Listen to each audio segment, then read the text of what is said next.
Hier's die ander kookstertjie.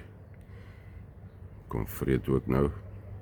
Hy's baie makker. Daar's 2 van hulle wat gereeld kom kuier. Hierdie een is die makste een van die 2. Jy kan enige dier met kos maak. They're beautiful.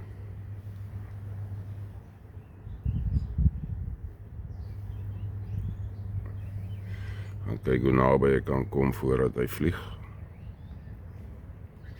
Hoe lekker vreet hy pa. Is dit lekker?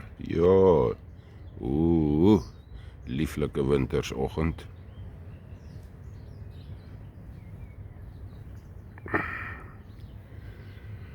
Ek geniet my tuin.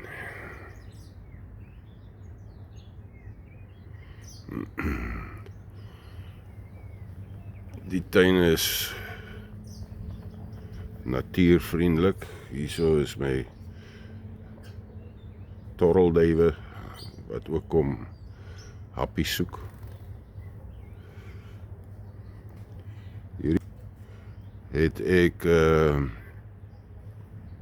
so 20 jaar gelede geplant en hy is nou al baie gesnoei. Dis 'n willevyboom. Wanneer hy vruggies dra, dan lok hy baie voëls.